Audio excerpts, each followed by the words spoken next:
Hello friends. हम अपना azure का प्लेलिस्ट शुरू कर चुके हैं और जैसा कि पिछले वीडियो में हमने AZ900 की क्या प्रीरिक्विजिट्स होती है उसके बारे में स्टडी किया था। अब इस वीडियो में हम कोर्स मटेरियल के साथ चलते हैं, बारी बारी से वन बाय वन हर एक टॉपिक को हम स्टडी करेंगे कि उस टॉपिक में क्या है, कैसे उन चीज़ों को इम्प्लीमेंट करते हैं। ठीक है, हम कोशिश करेंगे कि हम जितना डेप्थ से डेप्थ में हम उन चीज़ों को समझ सकें ताकि जब AZ900 अटैम्प्ट करने जाएं तो उस समय हम जो भी लॉजिकल क्वेश्चंस हो उसको इजीली सॉल्व कर सकें। आइए आज का क्लास हम लोग शुरू करते हैं। तो सबसे पहले आपको ये दिख रहा होगा कि ये स्लाइड पे एज्योर फंडामेंटल का लोगो मैंने लगा रखा है। अभी एज्योर फंडामेंटल ही हम शुरू करने जा रहे हैं AZ900। ओके, नेक्स्ट स्लाइड पे हम चलते हैं। तो यहाँ पर आपको इंट्रोडक्शन है। इंट्रोडक्शन में सबसे पहले आप देखिए कि माइक्रोसॉफ्ट ने तो शुरू में एज्योर शुरू किया, एज्योर लॉन्च किया, बट ऐसा नहीं कि सर्टिफिकेशन उसने इमीडिएट शुरू कर दिया था। इन 2019 माइक्रोसॉफ्ट ने सबसे पहले AZ900 Microsoft azure fundamental certification की शुरुआत की थी, जिससे कि एक तरह से कहा जाए तो स्टूडेंट्स के लिए ये बिगिनिंग लेवल का है। और ऐसा करने से एक तरह से हम कह सकते हैं कि एंट्री पॉइंट है, एज्योर वर्ल्ड में एंट्री पॉइंट है एज्योर चीज़ों को समझने के लिए, एज्योर चीज़ों पे काम करने के लिए। अब अगर आप AZ900 करते हैं तो आप अच्छे तरीके से समझ सकते हैं कि एज्योर क्लाउड कंप्यूटिंग क्या है, और इसके बाद आप इसमें इसके नेटवर्क, इंफ्रास्ट्रक्चर, सारी चीज़ों के बारे में अपना बेसिक कॉन्सेप्ट रख सकते हैं। तो जैसे कि अगर देखा जाए तो मैं बेसिक कॉन्सेप्ट इसलिए कह रहा हूँ क्योंकि आप जानते हैं कि आपकी कंपनी में डेवलपर रोल भी होता है, एडमिन रोल भी होता है, नेटवर्क इंजीनियर होते हैं, डेवऑप्स इंजीनियर होते हैं, तो सबका अपना अलग अलग प्रोफाइल होता है। एज्योर सबके लिए बना हुआ है, तो ये सारी चीज़ें इसमें है। तो यहाँ पे आप बेसिक चीज़ें समझेंगे और एडवांस लेवल पे as per your job role आप एडवांस लेवल पे चीज़ें समझ सकते हैं। आपको इसमें सिक्योरिटीज़ के बारे में, कैसे इसमें एज्योर में प्राइवेसी मेंटेन की जाती है, और network storage, compute services, application support, इन सभी चीज़ों के बारे में आप एज्योर फंडामेंटल में स्टडी कर सकते हैं। आप ये अगर कोर्स कंप्लीट करते हैं, चलते हैं नेक्स्ट स्लाइड पे। अगर आप कोर्स ये कंप्लीट करते हैं तो इस केस में आप क्या क्या कर सकते हैं। आप ऑब्वियस सी बात है AZ900 एग्ज़ाम का प्रिपरेशन कर रहे हैं हम, तो AZ900 एग्ज़ाम दे सकते हैं। साथ ही साथ आप अपना एप्लीकेशन, कोई भी वेब एप्लीकेशन जो आपने बनाया है, वो सपोज़ कीजिए आपका या एंगुलर में हो या आपका सिंपल HTML का एप्लीकेशन हो, उसे आप वेब ऐप में होस्ट कर सकते हैं। ये भी हम देखेंगे आगे कैसे हम लोग एप्लीकेशंस को होस्ट करते हैं एज्योर इन्वायरमेंट में। इसके अलावा आप जॉब शेड्यूल कर सकते हैं। आप डिफरेंट जो सिक्योरिटी सर्विसेज हैं उन सभी को यूज़ करते हुए आप अपने एप्लीकेशन को इन्हांस कर सकते हैं। इसके अलावा इसमें सर्वरलेस कंपोनेंट बना सकते हैं। अब सर्वरलेस कंपोनेंट क्या होता है, इसको हम लोग डिटेल इसी क्लास में स्टडी करेंगे कि सर्वरलेस कंपोनेंट होता क्या है। इसके अलावा आप देखिए तो आप अपने एप्लीकेशन को मॉनिटर भी कर सकते हैं, उसमें अलर्ट लगा सकते हैं। जैसे कि आपका एप्लीकेशन कभी डाउन हो रहा है या इसका यूटिलाइजेशन हाई हो रहा है, तो आप उसमें अलर्ट लगा सकते हैं कि आपको मेल आ जाएगा उस केस में। इसके अलावा आप अदर जो सर्टिफिकेशंस हैं उनको भी फर्दर आप प्रोग्रेस कर सकते हैं, उनको और एक्सप्लोर कर सकते हैं। ये बिगिनिंग लेवल का कोर्स हो गया हमारा। अब आइए, अब हम शुरू करते हैं पढ़ना कि क्लाउड कंप्यूटिंग क्या है। इसके पहले तो हमने देखा कि सर्टिफिकेशन क्या है। अब एक्चुअल हम यहाँ से शुरू करने जा रहे हैं कि क्लाउड कंप्यूटिंग होता क्या है। क्लाउड कंप्यूटिंग अगर आप सर्च करेंगे, जैसे कि आप विकिपीडिया में गए और विकिपीडिया में आपने सर्च किया क्लाउड कंप्यूटिंग, आपको ये डिफिनीशन जो मैंने लिखा है, ये डिफिनीशन आपको निकल के सामने आएगा। क्या लिखा हुआ है कि cloud computing is the on demand availability of computer system resources specially data storage and computing power without direct active management by the user. Okay, the term is generally used to describe data center available to many users over the internet. Okay, so यहाँ ये क्या कह रहा है, on demand availability. जैसे कि अभी आपको ज़रूरत है तो आपने ले लिया सर्विस, अभी आपको ज़रूरत नहीं रही, आपने सर्विस को रिलीज़ कर दिया. सो इसमें ऐसा कुछ नहीं है कि आपने एक बार सर्विस ले ली तो आपको 1 ईयर के लिए पे करना ही करना है, ऐसा कुछ नहीं है. सो क्लाउड कंप्यूटिंग का बेसिक मोटो यही था कि हम रिसोर्सेज का ज़्यादा से ज़्यादा यूज़ करें. अब कोई भी रिसोर्स है, हमने बनाया है रिसोर्स, उस रिसोर्स में पैसा लग रहा है, मेंटेनेंस लग रहा है, लेकिन उसका यूटिलाइजेशन हम बहुत कम कर रहे हैं, तो क्या फ़ायदा. सो उसका ज़्यादा से ज़्यादा यूटिलाइजेशन कैसे करेंगे, ये क्लाउड कंप्यूटिंग का मेन मोटो है. सो अब जैसे कि सपोज़ कीजिए कि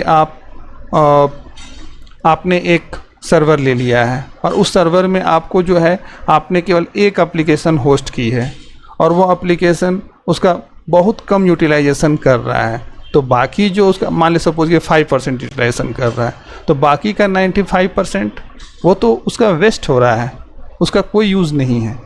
सो रेंट पे अगर हम लेते हैं चीज़ों को, तो चलिए अभी हमें ज़रूरत है एक सर्वर का, तो एक सर्वर ले लिया. फिर जब हमारा क्या कहते हैं ज़्यादा डिमांड बढ़ा तो हमने 2 सर्वर ले लिया, डिमांड कम हुआ तो फिर हमने एक सर्वर पे कर लिया. तो इस तरह से क्या होता है कि ये ऑन डिमांड अवेलेबिलिटी होती है डेटा स्टोरेज और कंप्यूटिंग पावर का. सो जस्ट लाइक कि डेटा सेंटर. अब देखिए एक और चीज़ हो गया कि जैसे कि सेकेंड पैराग्राफ में लिखा हुआ है कि in simple word we can say cloud computing means renting resources instead of developing our infrastructure. Okay, so अब आजकल क्या है कि आजकल अब आपके पास आपकी एक कंपनी है, उस कंपनी में आप सपोज कीजिए कि 2, 4, 5, 10 प्रोजेक्ट हैं. तो 10 प्रोजेक्ट के लिए आपने क्या किया कि एक सर्वर बैठाएंगे, एक डेटा सेंटर बनाएंगे, प्लस में अब वहाँ पर क्या किया, डेटा सेंटर मैनेज करने के लिए आपको रखना पड़ेगा, नेटवर्क मैनेज करने के लिए रखना पड़ेगा, 24 आवर्स पावर सप्लाई चाहिए, कूलिंग सर्विस भी चाहिए. इस तरह से बहुत सारी चीज़ें हैं. तो सबके लिए आप अपना अगर इंफ्रास्ट्रक्चर बैठाते हैं और उसका कॉस्टिंग जोड़ते हैं तो कॉस्टिंग बहुत ज़्यादा होता है. सो इन सभी चीज़ों से बचने के लिए हम क्या कर सकते हैं कि चीज़ें रेंट पे ले सकते हैं. तो रेंट पे हमने लिया, अब वो कैसे मैनेज हो रहा है, क्या मैनेज कर रहा है, वो जो देने वाला कंपनी है वो जाने. हमने पैसा दिया, हाँ मुझे 4 घंटे के लिए चाहिए, तो उसने 4 घंटे के लिए वो रिसोर्स दे दिया हमें. ठीक है, तो ये तो आज अगर क्लाउड कंप्यूटिंग की बात करें हम, तो बहुत सारी लीडिंग कंपनियां हैं जिनमें कि जो टॉप लेवल पे है माइक्रोसॉफ्ट, अमेज़न, गूगल और IBM भी अब है. सो ये है बेसिक आपका क्लाउड कंप्यूटिंग का बेसिक कॉन्सेप्ट, बेसिक डिफिनीशन. अब इसको समझने के लिए चलिए एक रियल लाइफ एग्जांपल पे चलते हैं. सो जैसे कि अब यहाँ पे देखिए एक जो इलेक्ट्रिसिटी सप्लाई होती है उसका ये एक इमेज बनाया गया है, जिसमें आप देख सकते हैं यहाँ पर generation, transmission, distribution and retail. बिजली जनरेट होती है, ट्रांसमिट होता है, फिर डिस्ट्रीब्यूट होता है, फिर आपके घर पहुँचता है. तो बीच में आपके घर पहुँचने से पहले इसका 3 स्टेप है. ठीक, लेकिन क्या आपको कोई मतलब होता है, ठीक, कि बिजली कैसे जनरेट हो रही है, कैसे आपके घर पहुंच रही है? यहाँ तो क्या है कि आप अपने घर में गए, आपने स्विच ऑन किया, आपके घर की लाइट जल गई, फैन जल गए, तो सब सारी आपके जो इलेक्ट्रिक इक्विपमेंट्स हैं वो सारे चलने लगते हैं आपके बटन क्लिक पे. सो अब क्या है कि आपने 1 मंथ यूज़ किया, 1 मंथ का जो भी बिलिंग आया वो बिलिंग आपने जो है उन्हें पे कर दिया, तो ये आपने रेंट पे लिया. आपको अब बीच में सपोज़ कीजिए कि ट्रांसमिशन ख़राब हो गया, तो वो ट्रांसमिशन के लिए आपको नहीं सोचना है, वो जो डिपार्टमेंट, इलेक्ट्रिसिटी डिपार्टमेंट, वो सोचता है कि हाँ इसका बीच में वायर ब्रेक हो गया तो वायर हमें जोड़ना है, ठीक है, और बाकी बीच में जो भी स्टाफ्स होंगे वो सारे कुछ वो डिपार्टमेंट को सोचना है, आपको नहीं सोचना है। सो ये एक बेसिक एग्जाम्पल है जिससे कि मैं कोशिश कर रहा हूँ आपको क्लाउड कंप्यूटिंग समझाने का, ठीक है। अब आइए देखें, नेक्स्ट स्लाइड पे चलते हैं। अब देखिए, हमारी एक आदत होती है कि हम हिस्ट्री पे भी थोड़ा ध्यान देते हैं कि हिस्ट्री क्या होती है। बस जनरल नॉलेज के लिए थोड़ा बहुत हिस्ट्री भी जानना ज़रूरी होता है कि कब क्लाउड कंप्यूटिंग आया, कैसे कैसे डेवलप हुआ। सो एक छोटा सा सिनेरियो मैंने यहाँ पे छोटा सा लिखा है, जैसे कि आप एक देख सकते हैं कि सबसे पहले अगस्त 2006 में अमेज़न ने अमेज़न वेब सर्विसेज जो है इसने क्रिएट किया था अमेज़न ने, ठीक है, और इसने इंट्रोड्यूस किया था इलास्टिक कंप्यूट क्लाउड को। सबसे पहला कंपनी था जो कि क्लाउड के मार्केट में काम करने वाला था ये। उसके बाद अप्रैल 2008 में गूगल आया मार्केट में, इसने Google app engine beta version में लॉन्च किया। और एक यूरोपियन कमीशन फंडेड प्रोजेक्ट था, नासा का ओपन बुला, उसको इन्हांस करके सबसे पहला ओपन सोर्स सॉफ्टवेयर बनाया गया जो कि प्राइवेट और पब्लिक दोनों क्लाउड पे डिप्लॉय हुआ।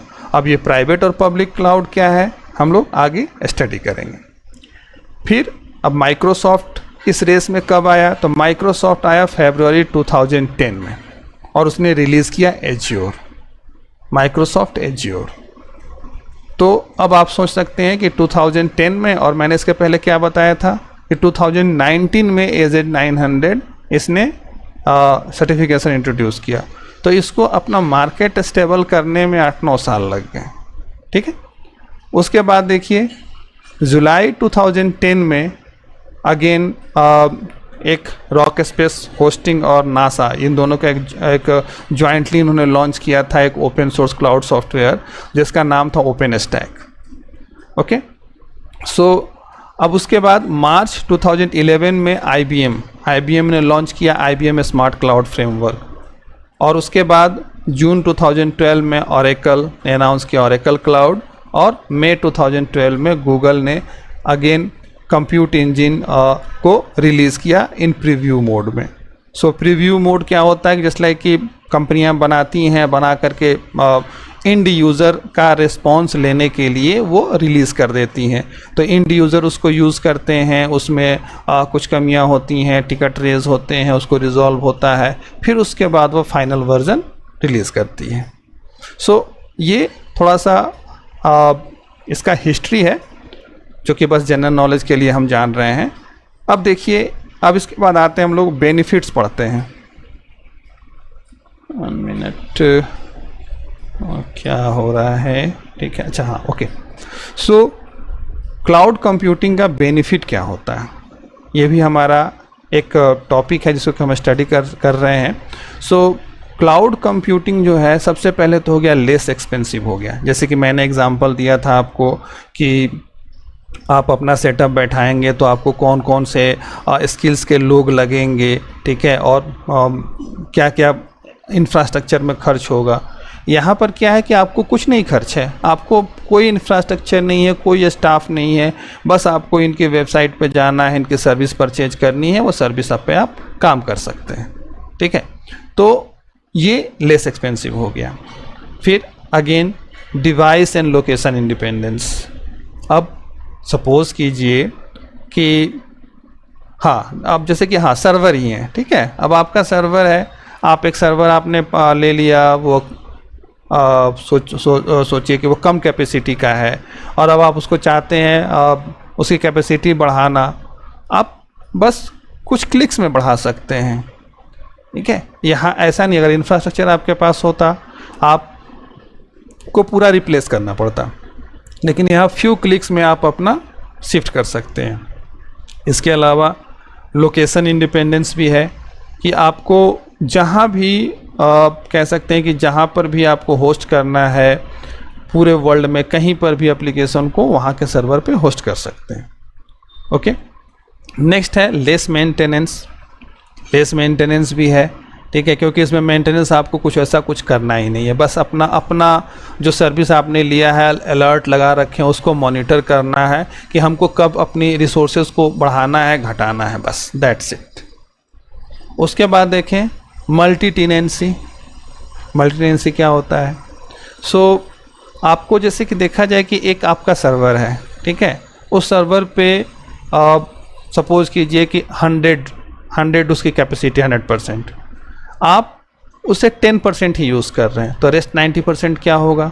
रेस्ट 90% दूसरे टेनेंट्स जो यूज़ कर सकते हैं, ठीक है। मतलब कि एक रिसोर्स को, या हो सकता है कि एक रिसोर्स आपको 4 ही घंटे चाहिए, ठीक है, तो वो 4 घंटे फिर नेक्स्ट टाइम वो फिर क्या होगा, वो शेयर्ड हो जाएगा किसी दूसरे के साथ, किसी दूसरे क्लाइंट के साथ। तो इस तरह से ये मल्टी टेनेंसी का फीचर होता है। परफॉर्मेंस, ऑब्वियसली परफॉर्मेंस अच्छा होगा, प्रोडक्टिविटी बढ़ेगी आपकी, और रिलायबिलिटी भी बढ़ेगी, क्योंकि अब इसमें देखिए हर जगह तो थोड़ा सा होता ही है इशू, लेकिन जो क्लाउड कंप्यूटिंग सर्विस प्रोवाइडिंग कंपनियां होती हैं, ये 99.9% तक वो प्रोवाइड करती हैं आपको एफिशिएंसी। ओके, 0.1% तो हर जगह पे हो सकता है, बट इतनी एफिशिएंसी प्रोवाइड करती है, वो आपके लिए बहुत अच्छा है। फिर आपने रिलायबिलिटी देख ली। स्केलेबिलिटी अब जैसे कि मान लिया जाए आपको सपोज कीजिए कि आप कोई ये आपकी साइट है, ई कॉमर्स की साइट। सो ई कॉमर्स की साइट में आप कोई ये डील लॉन्च कर रहे हैं, कोई एक आपका मतलब ये आप एक जैसे कि अमेज़ॉन लॉन्च करता है कि ठीक है कि ये डील है, वो डील है, इस टाइम से इस टाइम तक रहेगा, तो उस टाइम से उस टाइम तक आपके पास बहुत सारे यूजर्स आएंगे। तो जब बहुत सारे यूजर्स आएंगे तो स्वाभाविक बात है कि आपके नेटवर्क की ट्रैफिक बढ़ेगी। तो उस टाइम पे अगर आप लो बैंडविड्थ का नेटवर्क रखेंगे, सर्वर रखेंगे, तो इस केस में आपको क्या होगा कि सर्वर क्रैश हो जाएगा। पहले आप बहुत सुनते होंगे सर्वर क्रैश हो गया, ठीक है, बट अब क्या है कि आपको जब पता है, आप इजी वे में उस टाइम के लिए अपने 4 घंटे के लिए आप अपने रिसोर्सेज को बढ़ा सकते हैं कि हाँ, इन 4 घंटे के लिए मुझे एक नहीं 4 CPU की ज़रूरत है।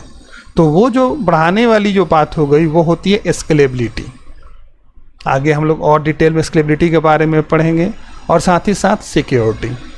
ये एक बहुत बड़ा मुद्दा है। कहीं भी जाइएगा तो पूछा जाएगा कि भाई मैं तो अपना डेटा क्लाउड पे दे रहा हूँ, ये सिक्योर कैसे है, ठीक है। तो सिक्योरिटी से रिलेटेड चीज़ें भी हम आगे चल करके स्टडी करेंगे। इस वीडियो में इतना ही। नेक्स्ट वीडियो में हम पब्लिक, प्राइवेट और hybrid cloud and different cloud types के बारे में स्टडी करेंगे। तब तक के लिए थैंक यू।